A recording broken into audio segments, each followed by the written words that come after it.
Sabi ni Ellie Elge, Mr. Marcos is in Australia announcing regarding Philippines for Parliament. Ayan na naman po tayo. Okay. And the reason this is our topic today, kasi nakikita natin na ang ating mga opisyal, kasama na ang ating Pangulo, ang ating mga mambabatas, ay gumagawa ng batas o gumagawa ng gimmick, ng pagbabago sa ating saligang batas without consulting the people. Ngayon, sasabihin nila, hindi, meron naman kaming inquiries in aid of legislation at ganyan. As if, wag sana nilang i-assume na maniniwala tayo sa mga ganyang excuses. Hindi po eh. Kasi hindi po natin nakikita yung need, halimbawa. Suddenly gusto nila baguhin yung saligang batas. Kayo may gusto, Mr. Congressmen, Misters and Madams, Mistams, Congressmen and Women, and Senators. Excuse me, kayo-kayo na naman. Ito nga, Senator Mig Zubiri, nagsumbong po kayo sa Pangulo kasi nagkakaroon ng People's Initiative. At gusto kayong i-echepwera ng House.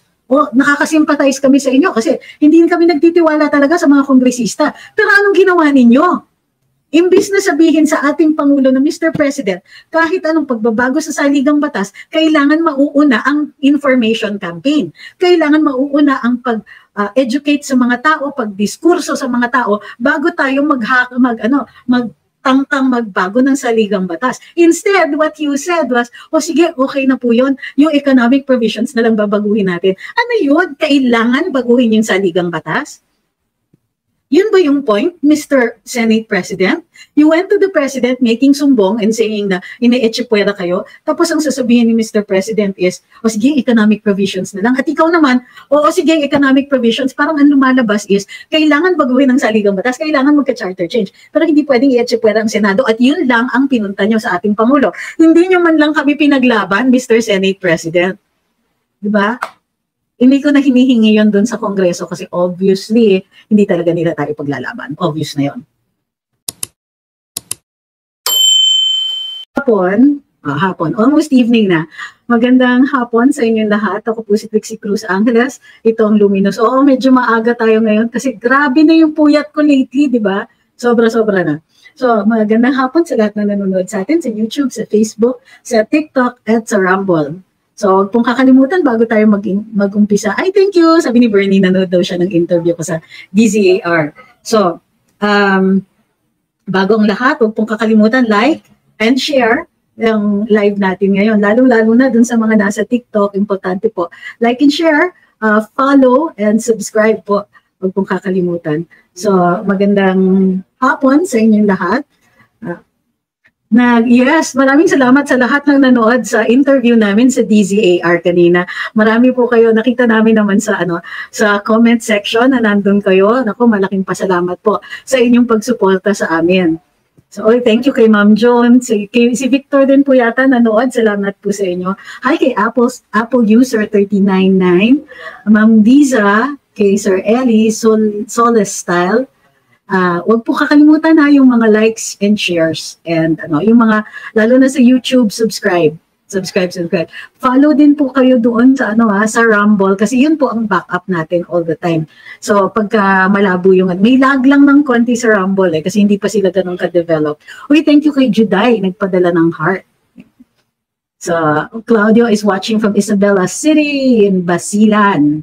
Nagpunta na ako dyan. Dati sino ba? Nung si Colonel Mon ang commander ng Scout Rangers dyan. Tapos ang pumalit sa kanya, mista din niya So, okay, good evening po sa inyong lahat. Hi kay Ma'am Cheryl. Hindi pa daw siya tapos panoorin yung interview.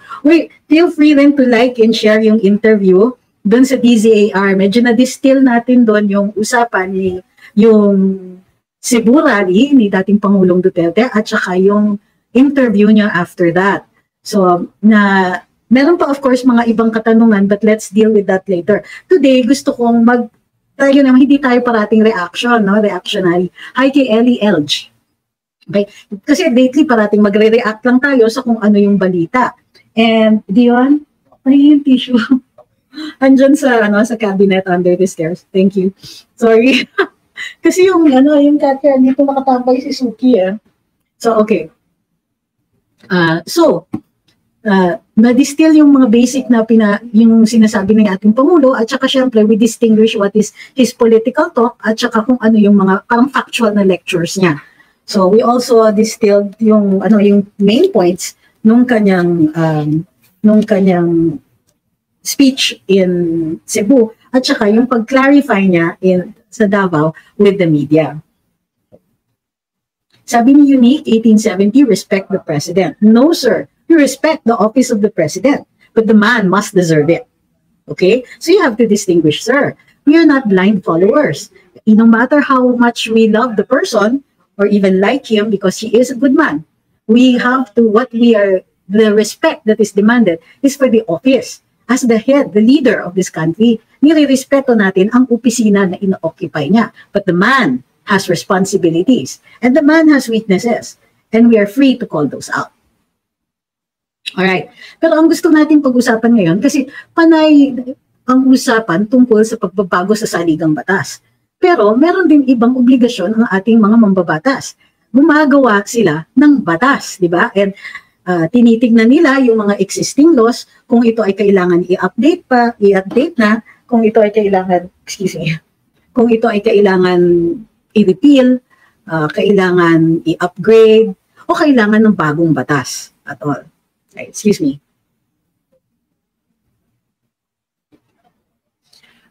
Nahachig kasi ako. Okay. Sabi ni Jaius, quote, calling out incompetence isn't tantamount to disrespecting the president. That is correct, because it is guaranteed under the Constitution, under the freedom of speech, of expression, and of the press. Hi kay Ma'am Rosa, she's watching from Japan. Hi kay Sir Gary, he's watching from Melbourne. Hi kay Ma'am Cheryl, kahit mali ang ginagawa, respect pa din. That's blind idea. That's correct. Well, we respect the office, but the man should be criticized. Sabi nga ni Tony Amor, the man must gain that respect.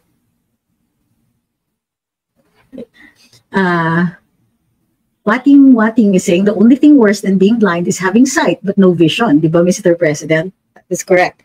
So, in fact, ang tingin ko dito, in the aftermath nung speech ng ating dating Pangulo, medyo nagulat tayo dun sa sa pagkamalumanay niya, di ba? Medyo hindi nagre-react ang mga supporters ni dating Pangulo dun sa kanyang pag-deny na sinabi niyang ADD-ICT ang Pangulo. So, tayo, dinededma natin yan. Kasi one, kilala natin yung personality ng dating Pangulo. Alam natin that he says things, says it again, reiterates at some point, and then makes it big. So these are his political somersaults and is subject to whatever strategy he has at this time. Sabi ni Ellie Elge, Mr. Marcos is in Australia announcing regarding Philippines for Parliament. Ayan na naman po tayo. Okay. And the reason this is our topic today, kasi nakikita natin na ang ating mga opisyal, kasama na ang ating Pangulo, ang ating mga mambabatas, ay gumagawa ng batas o gumagawa ng gimmick, ng pagbabago sa ating saligang batas without consulting the people. Ngayon, sasabihin nila, hindi, meron naman kaming inquiries in aid of legislation at ganyan. As if. Wag sana nilang i-assume na maniniwala tayo sa mga ganyang excuses. Hindi po Kasi hindi po natin nakikita yung need, halimbawa. Suddenly gusto nila baguhin yung saligang batas. Kayo may gusto, Mr. Congressmen, Misters and Madams, Mistams, Congressmen and women, and senators. Excuse me, kayo na naman. Eto nga, Senator Mig Zubiri, nagsumbong po kayo sa Pangulo kasi nagkakaroon ng People's Initiative. At gusto kayong i-echepwera ng House. O nakakasimpatize kami sa inyo kasi hindi kami nagtitiwala talaga sa mga kongresista. Pero anong ginawa ninyo? Imbis na sabihin sa ating Pangulo na Mr. President, kahit anong pagbabago sa saligang batas, kailangan mauuna ang information campaign. Kailangan mauuna ang pag-educate sa mga tao, pag-diskurso sa mga tao, bago tayo tangkang magbago ng saligang batas. Instead, what you said was, o sige, okay na po yun. Yung economic provisions na lang babaguhin natin. Ano yun? Kailangan baguhin yung saligang batas? Yun ba yung point, Mr. Senate President? You went to the President making sumbong and saying na ine-etchipwera kayo, tapos ang sasabihin ni Mr. President is, o sige, economic provisions na lang. At ikaw naman, o sige, economic provisions, parang ang lumalabas is, kailangan baguhin ang saligang batas, kailangan magka-charter change. Pero hindi pwedeng i-etchipwera ang Senado at yun lang ang pinunta nyo sa ating Pangulo. Hindi nyo man lang kami pinaglaban, Mr. Senate President. Diba? Hindi ko na hinihingi yun dun sa Kongreso kasi obviously, hindi talaga nila tayo paglalaban. Obvious na yun. Pero naman, why? Why are you leaving us behind? Tapos, pagdating na sa plebisito, sa referendum, saka kayo manliligaw sa amin, done deal na yan. Malay namin kung ano pang mga ginagawa ninyo. Siyempre, ikinakabit pa ninyo sa ayuda, yung pagsang-ayon namin, hindi lang yun. Ikakabit nyo pa. Kasi isasabay nila sa eleksyon. Gusto nila isabay sa eleksyon. Ikakabit nila. Ako si Mr. Malakas for congressman at ako ay yes para sa charter change. So nakaakibat ngayon dun sa mga popular na kandidato. Ano yung susunod? Mag-hire din kayo ng mga artista para sabihin, sige game to charter change. Di ko ito naiintindihan pero go na lang tayo. Sige na. Fans naman kayo, di ba? Ano yun? Sabi ni Ricky Antonio, right, dyan po sila magaling. Totoo. Diyan sila magaling, sila mag-uusap mga, ay Mr. President, ito yung gusto kong pagbabago. Ay Mr. President, I thank you kay Allen. Ay Mr. President, ayoko ng ganyan. Pero kailangan baguhin ang saligang batas, di ba? Parang ang lumalabas, we have to change the Constitution. Done deal na yun. Babaguhin yung saligang batas. We have to? Why? Where is the have to part? Hindi nyo nga ma-explain sa amin kung ano yung problema Pagka nagsasalita si Mr. Speaker, kailangan natin ng pagbabago sa saligang batas para sa foreign direct investments. Tapos na. Hindi niya ma-explain kasi walang explanation. Hindi pa nila sinasama dyan yung mga diskusyon dun sa negative list, dun sa batas na sila mismo ang nagpasa, pero kaakibat niyan, bilis-bilis na magpasa pagdating sa ayuda. Naks! Anong babaguhin, Haweng? Ito yung mga to Ito yung nagawa nila. Kailangan baguhin ng saligang batas. This is mga tao naman, yes, kailangan baguhin. Pag tinanong mo, bakit? Sige nga, bakit? At ano? Kasi luma na. Excuse me. Ang batas po, kahit 200 taon na yan, hindi nyo pa baguhin kung relevant pa rin siya. Ano ba? Saan kayo na? Time-bound. Kailangan every so often, baguhin natin sa saligang batas. Bakit? Patunayan ninyo na kailangan baguhin yan. Kayo yung humihikayat. So, sabi ni Ice Cream, baka totoo naman si Maharlika nagkabayaran na. Titahimik tayo dahil nagkabayaran sila. Tayo ba binayaran? Tayo ba pinakiusapan? Alam mo, ang taong bayan, hindi nila kaya tayong bayaran lahat. Kaya namimili lang sila kung sino bibigyan nila ng ayuda. They only need the ones who are willing to accept that and who are willing to sell their vote. So what do you mean by that? Kung tama si Maharlika, which I don't mind, kung tama siya, okay naman, kung tama siya. Pero what do you want us to do? Shut up about it? Stop talking about it? What? What do you want us to do? Yeah? Sabi ni Leo Piluden, isabay daw eleksyon, pagkatapos smart magic ang ating mga boto. Naku, tapos na tayo. Yun na nga. At yun ang sinabi ni dating Pangulo. Pag ikaw ang incumbent, kung anong gusto mong pagbabago, mananalo ka. Kaya ngayon pa lang, unfair yan. Sabi ni Angelo Alvarez, ang batas ay ang batas. Sabi ni Ma'am Weng, Maggie sarap. O nga no? So, that's why ito yung natin. What do we need? First of all, what do we need? Dito sa pagbabago ng saligang batas, sinasabi lang nila na, kasi kang baba ng FDI Hindi man lang nila sabihin sa atin, ano yung problema? Kayo na nga mismo yung gumagawa ng solusyon, gumawa kayo ng pagbabago dun sa Public Utilities Act, tapos ngayon sasabihin niyo, kulang pa rin yung ginawa namin, kailangan talaga baguhin yung saligang batas. Talaga, explain. Kayo pong mga mambabatas na gustong baguhin yung saligang batas, nasa inyo yung burden of proof. O aasa na yung information campaign ninyo? Eh kayo mismo hindi ninyo ma-explain eh. But in the meantime, meron kayong mga obligasyon sa amin sa taong bayan. We need legislation that will develop this country na mag-aahon sa amin sa kahirapan. Ano ang ginagawa ninyo? Bakit pa namin kayo binoto kung ang ginagawa lang ninyo dyan ay umuoo ng umuoo dun sa Speaker of the House na siya mismo hindi maka-explain kung ano ang mga gusto niyang pagbabago at bakit?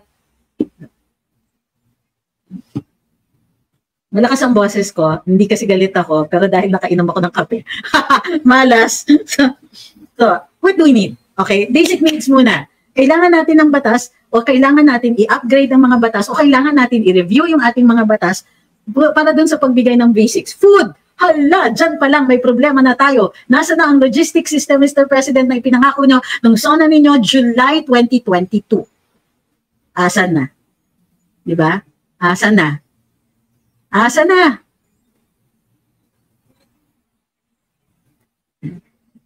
So, food.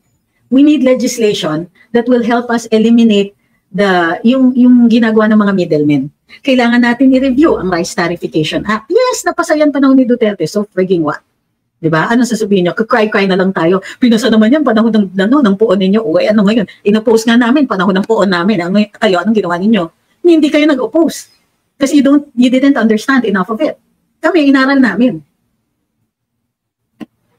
Food. Bakit nabubulukan tayo ng food? Bakit hindi maabot sa merkado yung murang pagkain? Bakit hinahayaan natin mamayagpag yung cartel, na cartelize nila yung middlemen? Hindi ako nagsabi noon, ha? Si Senadora Amy. Oh, mamaya, may galit na naman dyan kay Marcos. Nasa na? Puro kayo charter change. Yan ang ginagawa ninyo para dun sa pagkain. Huwag niyo sabihin sa akin, directly related yan. Wala yan dun sa mga proposal ninyo. Housing, shelter. Nasa na po? Nangako ng 1 million homes per year.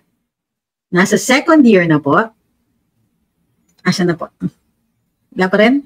Mismong presidente ang narinig nagsasabi Housing and Urban Development Secretary Acuzar na sa susunod wala nang tapos na dapat yung mga groundbreaking.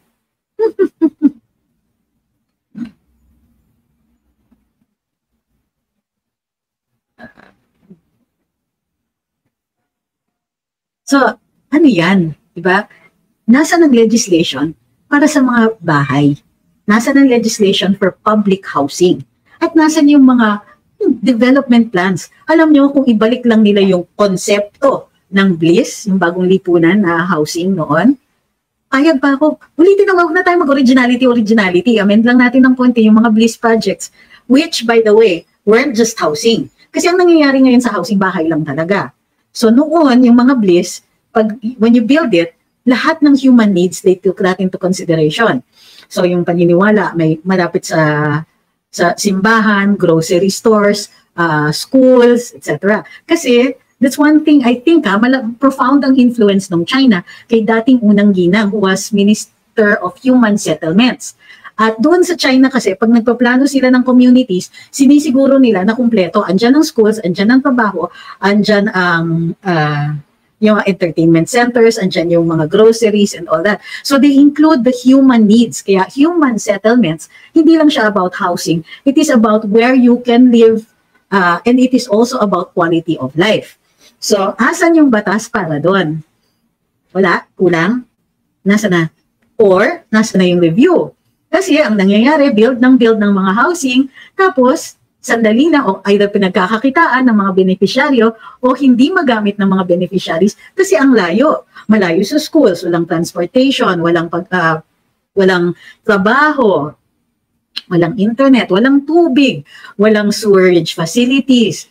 So, we're building them in the middle of nowhere. Or, naggagawa tayo ng walang quality of life na housing, yung mga pare-pareho, tapos ang liliit, as in, ang liliit. How are you going to house a family of 4 in a single room housing unit? Kaya ito, magagalit na naman yung mga anti-Duterte dito. Panahon ni Duterte, nung ginagawa yung mga housing para dun sa mga nasalanta ng Yolanda, at saka inumpisahan yung mga housing projects, nakita nyo ba? Ang gaganda. At hindi lang, one room. They were usually mga 2 floors or 3. Tapos, sufficient para mayroong space to live, to actually live. Okay. Sabi ni Sir Rafi, pabahay niya ngayon hanggang 50 years lang, bubuhu din. Ay, hala. Sabi ni Mommy Bell, yes, housing na pinag-isipan. Wow, ang init ng tsaa. Diyan. Paano lang ng tsaa dito sa cup? Hi kay Jemshid. Hi kay James. Sabi ni James, who's going to consolidate our reviewed laws? Aba, trabaho din po yan ng legislature natin. In fact, dapat kino-codify yung mga yan. So, dapat meron tayong housing code, meron tayong tax code, kasi meron tayong civil code at saka penal code. So, dapat, yung mga related laws, kino-codify yan. Kasi otherwise, mangangailangan pa ng mga specializations para mahanap yung mga out-of-the-way laws na nasingit sa ibang batas at hindi natin nakikita or mahirap hanapin. Yon. Para we can understand and we can follow.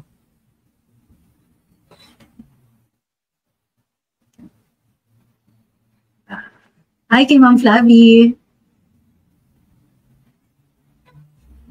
Sabi ni, don't be an obedient. Wala talaga doon, palang samanta natin kitang-kita na yung laki ng problema ng admin na ito, kakasuka. Sabi ni Marga Jenny, lahat ng sinabi ni BBM ng eleksyon, kahit isa walang natupad. Saan daw ako galing? Tinatanong ni Pilipinas Loves Korea, saan ako nanggaling? Sa meeting. Hindi ko pwede naman i-report lahat ng meeting ko, di ba? Baka umalma yung mga kausap ko. Sabi ni Ma'am Marilu, watching from New Zealand, salamat sa pagsiwalat sa mga totoong pangyayari. We miss laban kasama. Nakakamiss din. Hayaan nyo. You can't put a good woman down. So si Ma'am Lorraine will not be out for long. Tingnan lang natin. Nasaan si Attorney Paglinawan? He's out. May binibili. May pinipick up yata. Sabi ni Sikon, ba't po may mga ads ng paninira? Oo, tama po kayo. At paninira kay VP Inday, kay FPRD, kay Amy Marcos, nalabas sa mga vloggers na pro, like kayo, Maharlika Badong, Aratiles, etc. Oo nga eh. Well, umaandar po ang pera. Yun po ang ibig sabihin nun. So, cheers para sa kanila. But, those are ads. You can skip some of those ads, di ba? So, huwag na natin pansinin yung mga ads. Skip na lang natin. And just stick to the main issues that are dun sa mga vlogs na pinapanood.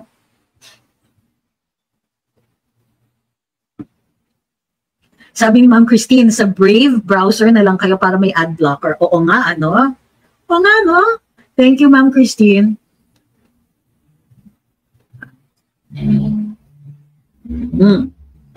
Okay, next, water. May narinig po ba tayo na nag-propose ng legislation at pinatrabaho ng ating Kongreso o Senado yung sa tubig? Kasi sa totoo lang, hindi prangkisa ang binigay.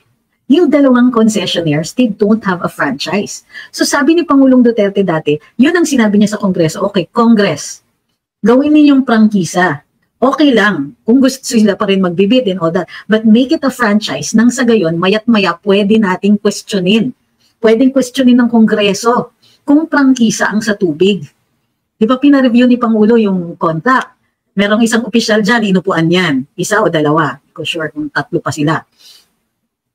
Pero hindi na bago. Nandun na yung proposal ng gobyerno, inupuan hanggang sa bumaba na si Pangulong Duterte. But in the meantime, nasabihan ng Kongreso o Congress, umpisahan nyo na yung franchise. Hindi rin ginagawa. Sa ngayon ba, meron bang nagpo-propose sa ating Kongreso o sa Senado na gawing prangkisa yung pag-handle ng tubig? Hindi lang po yung MWSS yan, pati yung mga local water districts, kasi kung franchise yan, pwedeng i-review mayat-maya at pwedeng bawiin. Nasa na?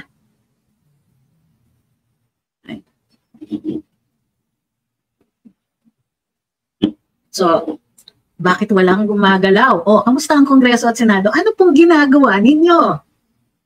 Power. Okay. Nung bago kami sa administrasyon, sinabi, dahil sinasamahan ko si Sec Popo Lotilla sa kanyang mga press briefings. Babago ko yun eh. So, tinanong siya, okay na mauumpisahan ng renewables. Tignan nyo, second year pa lang. Ngayon pa lang umaariba si Sec Popo, but we can't blame him. Alam nyo kung bakit? Ginagawan lang niya ng paraan. Because the first thing that he had asked, and he had asked Congress nung siya po ay nakasalang for confirmation, ang sabi niya, we need a better legal framework for the renewables. Kasi kulang pa din po. Solar lang po yung ginawan. What about the other renewables? What about yung saan na sino yung regulatory agency niya? Sino ang sino ang priorities? Yung mga things like that. Do we connect everybody to the grid? What about individual producers, household producers, and so on? We need an all-encompassing legal framework for that. Nasa second year na po tayo, papasok na into the second year of this administration, and nasa na po yung legal framework na hiningi ni Sec Popo. It's not for lack of asking, ha? He asked for it. So ito yung sinasabi natin, ha? Just so that everybody is on board with the topic. The topic is, but first, what do we need? We keep talking about charter change, pero what do we need in terms of legislation na hindi kailangan baguhin ang saligang batas? Kailangan natin, di ba, may mantra tayo, pagkain, tubig, kuryente, transportation, internet. 5 lang po yan, ha? Pero meron, dapat nga kasama dyan quality of life, education, and so on. Ha? Sabi ni JJ, kaya pa ba? Tapos meron siyang Hindi ko alam kung kakampi tong si JJ o para siyang si sino ba yan sa 1001 Dalmatians? Si Cruella de Vil, kung tumawa mo. One of these days, gagayahin ko siya. So, ayan, water, power, transportation. May narinig ako, hindi pa ako tapos sa research, may narinig ako. May nilaan na pera para sa carousel, para sa libreng pasada. Hanggang ngayon, wala pang libreng pasada. I wonder kung paano ililiquidate yun. I-realign kaya? Kasi alam ko, gusto nila i-privatize pati yung carousel. Tanggap ko yung privatization ng NAIA because it's SMC. Alam ko yung mga katanungan niyo dyan. Bakit? Kasi hindi sila magko-compete with Bulacan.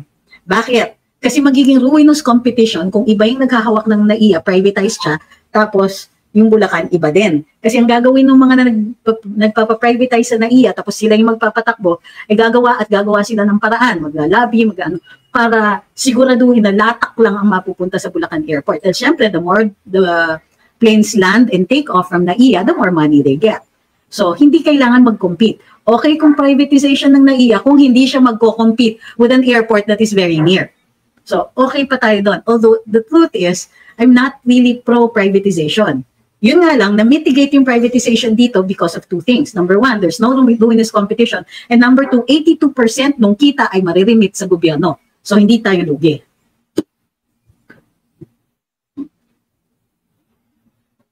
Gayon pa man, nasaan ang pera para sa Mindanao Rail? Nasaan yung hindi ba dapat, isipin niyo 500 billion para sa ayuda. Magkano lang sa twin? Magkano lang ang kailangan natin para sa twin sa Mindanao Rail? O kaya maumpisahan? O kaya matapos yung mga issue sa right of way? Magkano lang po?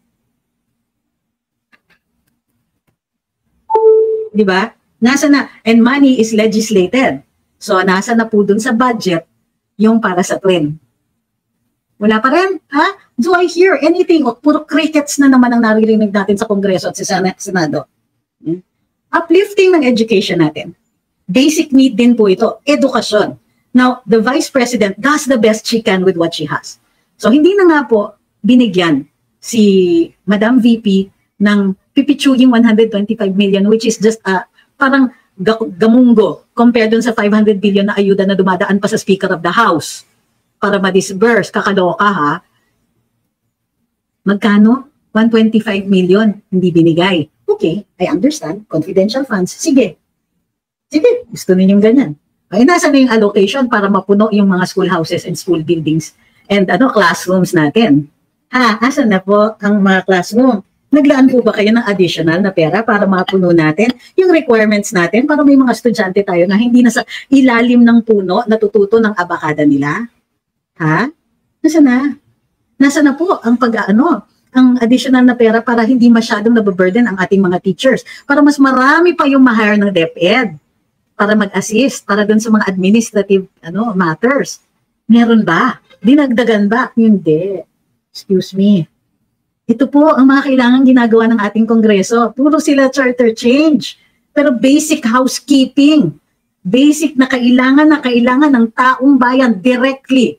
Kailangan ng taong bayan. Asa na po? Hindi po enough yung binibigay ninyo. Hindi po enough. It's not a developmental budget. It's a let's just barely survive on this habang inaayos namin yung term extensions budget. Okay? Ulit ha, hindi ito budget para umusan tayo. Hindi ito budget na magpapa-uplift sa kabuhayan natin. Hindi ito yung let's move to the future and all that. Ano ba slogan ng ating Pangulo? Hindi ito bagong Pilipinas budget. Hindi po. Walang magbabago. In fact, kung meron man, pabalik.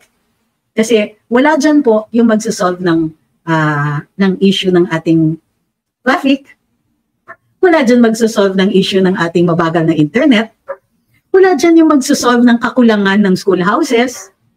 Wala dyan yung framework para sa renewables. Sorry na lang, Sec Popo. At do what you can with what you have. Katulad ng ginagawa ni VP Inday. Tubig. Inumpisahan ba ang mga prangkisa? Ginawa ba ng Kongreso? Hala, nag-hearing in aid of legislation ang Committee on Franchises, pero ang pinag-initan ay SMNI. Tama, masosolve nga ang basic needs natin sa ginagawa ninyo sa SMNI. Ano ba? Okay. Sabi ni Alpha Lahato, hashtag, what is to be changed? And hashtag, why? Dapat merong expression yun. But why? Mga ganun. Absolutely frustrating.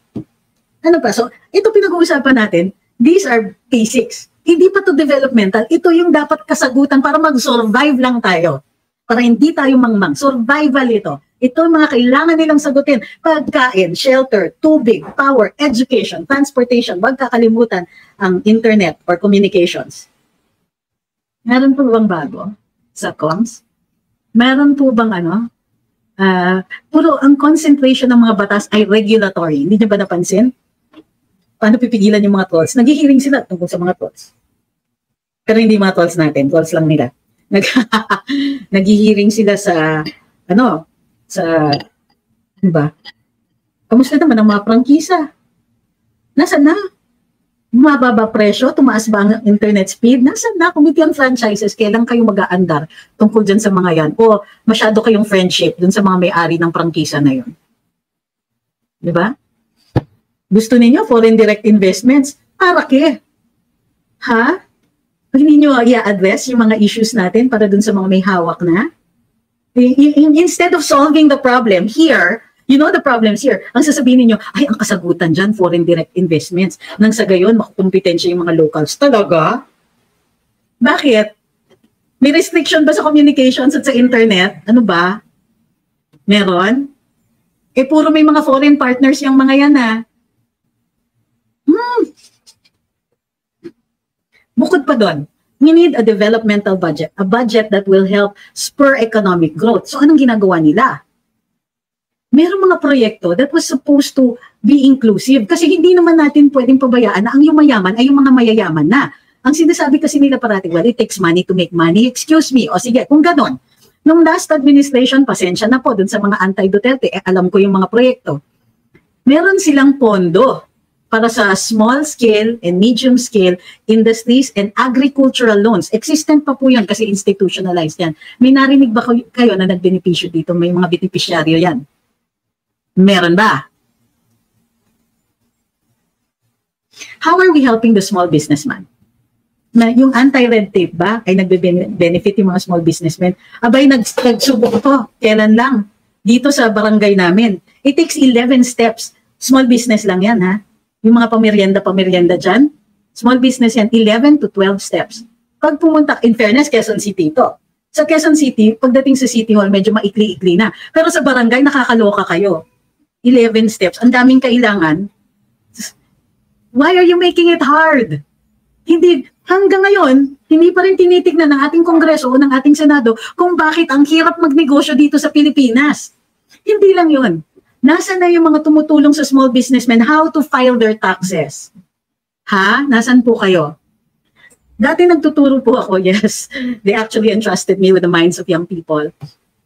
Dati nagtuturo ako sa Ateneo University. And my students were fine art students. And part of the curriculum was to teach them how to do their taxes. Okay? Mayayaman sila, pero kaya dapat marunong sila. So, ang punto dito is, yung teaching everybody how to file taxes and to make it very easy to file taxes is one service that the government should afford to all of us. Yan. Ito ang sisingilin ko dito, yung executive. Nasa na po ang tulong sa small businessmen? Nasa na po yung mga, hindi ba pwede tayong every time may gusto magtayo ng negosyo, make this available. Sir, ito po, meron kaming website, meron kaming YouTube channel, andito po kung paano mag-file ng income taxes. Tapos, ito po yung, yung website or na pwede po kayong magtanong live sa, sa mga tao sa BIR. We have to decide kasi kung gusto natin talaga umasenso ang ating mga kababayan. At kailangan tutukan natin yung pagkakataon na makapagnegosyo ang mga kahit maliliit na negosyo lang. At sana yung SM hindi na po nila i-take over yung mga yung mga street foods kasi wow naman yung mga tao. Diba? Isa pa yun. Competition. Anong ginagawa? Meron tayong competitiveness commission. Meron. Napakatahimik. Bakit? Itong komisyon na ito, dapat sila yung bumubuwag ng mga kartel. Sila yung bumubuwag ng mga monopolyo o duopolies. Pero tanongin ninyo kung inimbestigahan nila yung duopoly sa telecoms. Inimbestigahan ba?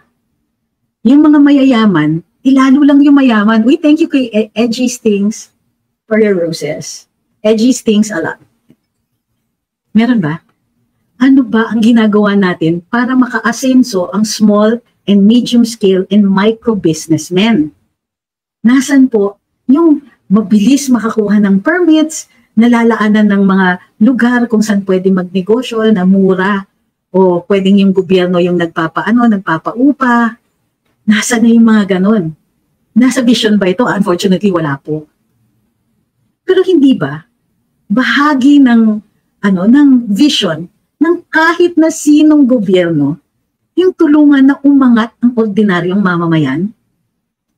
Okay? So, kasi meron tayong mga mamamayan, kapwa mamamayan, na pagkapanganak pa lang, dihado na. Kunwari, isa ka sa 10 anak, mahirap yung magulang, hindi nakatapos. So, papasok ka sa public school, okay lang. Okay lang public school. Pero nakikita nyo naman, nagsastruggle talaga ang DepEd. Kulang talaga ang pera natin. Gusto natin, hindi lang yung pinaka-basic na knowledge na marunong magbasa yung mga learners natin, pero hindi nila gustong magbasa. Alam mo yun? Walang love of reading. Hindi ba kayo naaawa na yung mga ibang pamilya dyan, they are doomed to poverty for generations. Isa lang magkasakit dyan. They are doomed to poverty for even more generations. Sinong aasenso? Okay ba if you're middle class, kahit paano makakatapos kayo, kahit paano you will get into a good school. But education is for everybody and a good education is for everybody. And we have to give everybody an opportunity. At yan po ang isa sa malaking pagkukulang natin. Kulang yung opportunities and that's the very definition of poverty. The lack of opportunities. The lack of choices. Dahil mahirap ka, ito lang pwede mong kainin. Dahil mahirap ka, hanggang dito lang maaaral mo. Dahil mahirap ka, titigil ka ng pag-aaral at grade 2 kasi kailangan mong tumulong sa nanay mo. Dahil mahirap ka, ito lang ang pwede mong trabaho kasi hindi ka makatapos. Dahil mahirap ka, hindi mo maintindihan, incomprehensible yung mga rules para magnegosyo. Dahil mahirap ka, ang hirap intindihin itong mga tax laws, so yung mga loopholes dyan, hindi mo alam. Bayad ka ng bayad. Samantalang yung mga mayayaman who can afford tax attorneys, they can get a better deal on paying their income taxes. Dahil mahirap ka, forever ka na lang ganyan. And you hope that one of your kids is smart and can break out of that cycle of poverty. Pero if not, then the next generation is doomed to the same poverty. Paano kung may magkasakit pa? Isa pa yon, healthcare. Kamusta ang PhilHealth natin? Yung 500 billion na nilaan nila para sa ayuda, Diyos ko, laking maitutulong sa healthcare natin. Di ba tayo naaawa sa mga mahihirap na nagkakasakit? 500 billion will help that PhilHealth. Is it? Yeah. 500 billion, ang laki na ng iaangat. Dadami na yung posibleng maging benepisyo natin. Lahat tayo dapat miyembro ng PhilHealth. Okay. Ang ganda sana. There's freshly baked bread there. So, what do we do? Paano yung mga kababayan natin? Hindi rin lang tayo eh. Di ba tayo? Gusto rin natin umangat. Meron tayong commission on competition, di ba? Competitiveness Commission para masiguro na ang ordinaryong mamamayan kayang mag-compete. That's not happening. Itong mga mayayaman, duopoly tayo dito sa telecom. Sa anong nangyayari? May ginawa ba sila? Meron bang nangyayari? What about yung sa tubig? Hindi nga competition yan sa tubig. Ano ba? Internet, may competition ba? May competition ba sa cellular services natin? But first, what do we need? Hindi ba dapat yun ang sinasabi ng Kongreso? Pag-upo nila. But first, what do we need? Anong first, what do we need na una nilang naisip? Charter change? What? Sino magbe-benefit dyan? Ad agencies? Talaga? Yun ang inuna ninyo? Napaka-specific? Tapos education? Ano, para matutong maging Amerikano yung mga kabataan natin? Para lalong hindi nila mahalin ang bayan natin? Gusto nila ganon? Gusto nila ipasok ang mga foreign schools. O sige, pwede. So para pwede na natin masabi, graduate ako sa Cambridge. Kasi andito na yung Cambridge. Bakit yun ang naging priority nila? Ha? So, nasa na yung level playing field dito pagdating sa negosyo? Gusto nila foreign direct investments para matalo yung mga matatagal ng yung mga oligarko. O sige, pero ngayon na may foreign direct investments at foreigner na lahat ng may-ari ng mga negosyo dito, sino ordinaryong mamamayan ang makakaangat pa? Inisip ba nila yon? Hindi. Sabi ni Tej, ad agencies para yung mga produkto ng US ang tangkilikin natin. Ginawa tayong captured market. Ay, isa pa yan. Pati yung paggawa ng ads, magiging foreigners na. O tama. Nagbukas tayo talaga ng opportunities para sa mga banyaga. Thank you. Ang babait ninyo talaga. Kaming Facebook users, sa dami nga pong problema, inuuna ang pangsarili nila. Imbis na isipin ang mga tao, nakakalungkot talaga palibhasa, mayayaman na sila. Correct. And because it takes money to make money, sila lang ang making money. Tayo, kamusta? Kamusta? Dumadami ba ang negosyo dito? O sino lang ang yumayaman dito? Meron na ba kayo uli narinig na na nakalangoy na po ba kayo sa dagat ng basura or whatever? Dati kaya pa di ba? Sipag at syaga. Okay, kaya. O ito, mali na naman. Sabi ni Hoven Papa, 40% limitation. Sino may sabi? Basahin niyo po muna yung negative list at saka yung Public Utilities Act. Ayan ka na naman spreading fake news. 40% does not apply to all businesses. What the heck? Merong 100%. Hanapin niyo lang po. Oh, may Public Service Act na. Sabi ni Rafi, di po ba may Public Service Act na? Yun na nga yung point May Public Service Act na, pero para sa kanila kulang pa rin. Kailangan baguhin yung saligang batas. Bakit? Just exactly what do they need? What do they want to put in there? Ano ba yung pinihikayat nila? Bakit gusto nila blanket? Para pag hindi tayo nakatingin? Pag hindi tayo nakatingin, pwede silang magpasok bigla? Yun What they're asking for is a blank check. Hindi pwedeng ganun.